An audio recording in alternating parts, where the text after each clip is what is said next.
In the name of Allah, the Merciful, the Most Merciful. Imam Hassan al-Mujtaba is the first of the divine communion of Imam Ali and Sayyidah Fatima alayhum as-salam.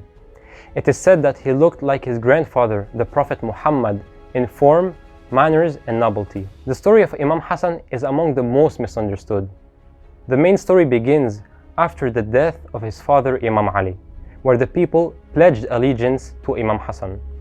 When this information spread around the Arabic Peninsula and its surroundings, some peoples were against the allegiance. The main one was Muawiya. But who was he? Muawiya ibn Abi Sufyan was the ruler of Shaam, today's Syria.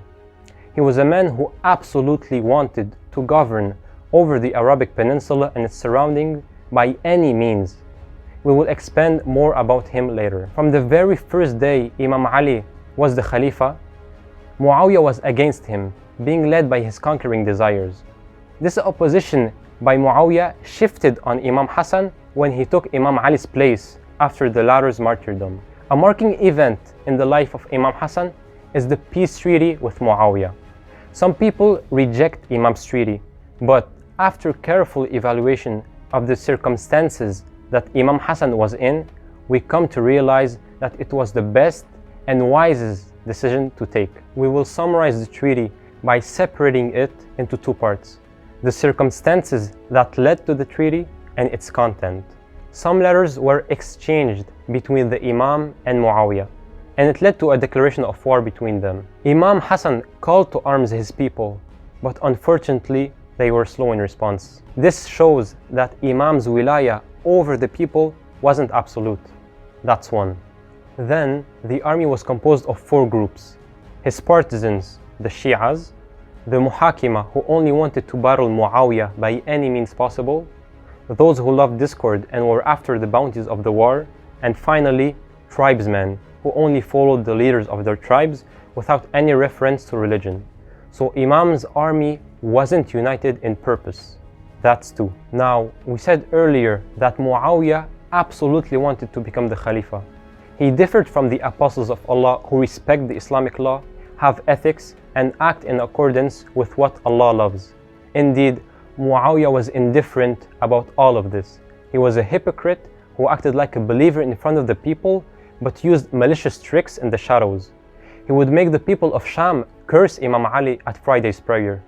He would kill and destroy the houses of the people who loved Ahlulbayt. He created a council whose sole purpose was to create fake stories about Imam Hassan and Ahlulbayt to pollute their reputation and to undermine their nobility. This explains the amount of fake traditions on Imam Hassan. Muawiya was writing history as he wanted. Hence, there was a lot of fake, detrimental rumors on Imam Hassan. That's three. Also, one of Muawiya's evil tactics was to bribe the military with worldly matters like money, a piece of land, a princess of Shaam. So the fighters with weak belief would get bribed by Muawiya and would turn against Imam Hassan. Considering that he was stabbed in the thigh by one of his own and that his own wife betrayed him, we realized that the bribery had a serious effect on his army.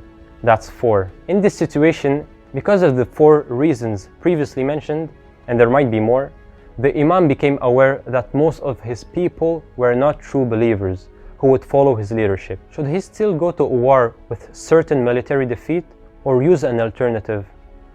God's apostle, Imam Hassan, acts for the best of Islam. So the real question is, will a war with Muawiya safeguard Islam? The military victory of Muawiya could make him the Khalifa with no restrictions. This is problematic. Having become the ruler by force, he would have carte blanche to act as he wishes and distort Islam. Therefore, Imam Hassan would serve Islam if instead he would make him Khalifa with restrictions, i.e. with a peace treaty. In Imam Hassan's case, a political defeat was better than a military defeat because the military one puts Islam in danger.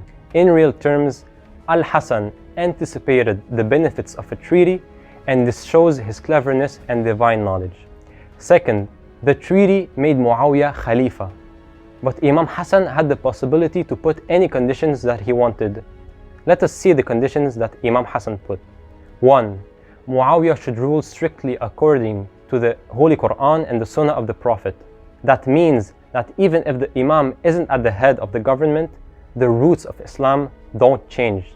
2. Muawiya should not appoint or nominate anyone to the Khalifa after him.